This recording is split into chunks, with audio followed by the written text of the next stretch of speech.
Hey y'all, Zach McDonald, your real estate agent with Real Property Associates, and this is my Seattle Real Estate Market Watch for June 27th, 2023.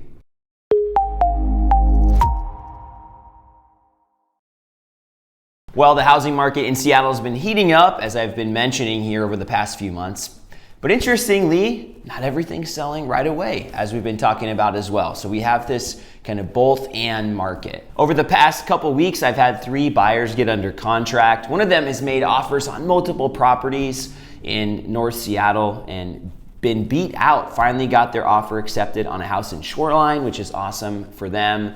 We had a buyer in Everett compete against multiple offers and win, and then a buyer in Kirkland who offered on a condo that had been sitting on the market for a little while. So 3 different scenarios, different locations, and all a little different stories. We also had one of our listings in Kirkland that's right off of a busy road go pending here this week, which is exciting. But at the same time, we have a listing in Edmonds here that is gonna hit its offer review date most likely and not have multiple offers. So I think if you're still looking to buy here this spring and summer, you're not necessarily competing against multiple offers. And I know I've told stories here over the past few weeks of those situations because I'm experiencing them, they're real. But at the same time, there are still areas and houses where you're not competing for the purchase. And this house in Edmonds, little news flash, still available here as of today. So if you have somebody or you are thinking about making a purchase in Edmonds, this might be a good house for you.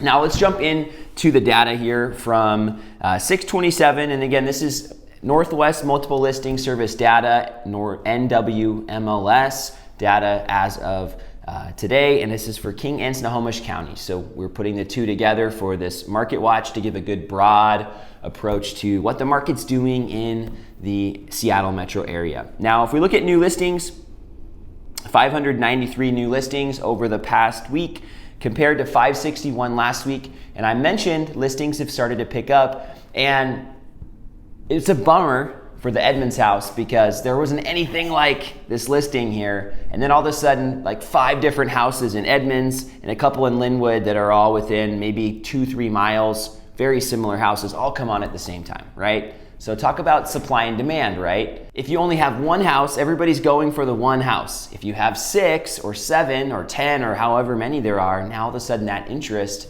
is divided over the other houses. And that's the problem we've been having so far this spring, is that we just haven't had enough inventory. There are fewer buyers, but also so much fewer listings at the same time that it's caused this competition even with the higher interest rates.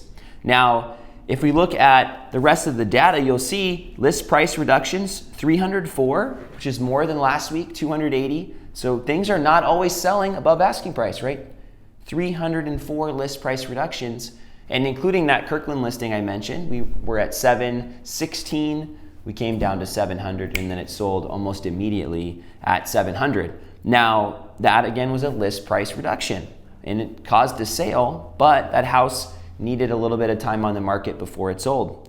Now, contingent sales, 21 versus 20 last week. Mentioned this is a good barometer for if there is even room for it, and there still is room for contingent purchases in this market.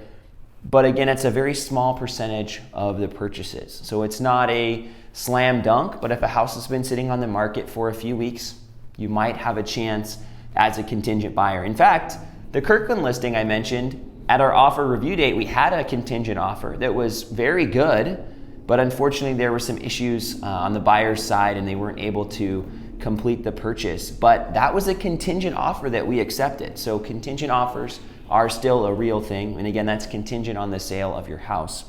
Pending listings, 853 versus 829 last week. So pending listings have been picking up here as well. And again, the activity on the buyer side is keeping up with the listing activity. And when we see the data here next week, when I do the Seattle real estate market updates and also the King and Snohomish County updates, we will see that inventory has picked up a little bit. The amount of supply has increased a tiny bit, but it's not going to be substantial.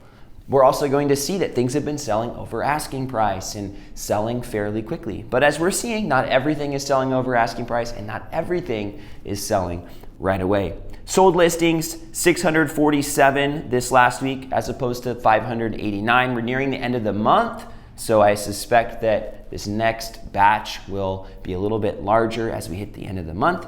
And that's just typical. As you near the end of the month, people are trying to wrap up some of these closings. Sellers want to get it in before the end of the month, move on. Buyers, same thing. They want to get into their house, especially as we're heading into the holiday weekend. And as I mentioned, I'm buying a house right now, and this house closes at the end of the month. It closes on Friday. So we're going to be moving in over the weekend, which is really exciting. But that also means that we're going to be selling our other house here in a few weeks in Edmonds. So if you are looking for a house in South Edmonds, hit me up. You can just feel free to reach directly out to me. I'm happy to have a conversation or entertain offers for the house before we list it. We haven't even decided if we're going to be selling it officially, but I think that's the plan. If you have questions about buying or selling real estate here in the Seattle area, I'd love to be a resource for you.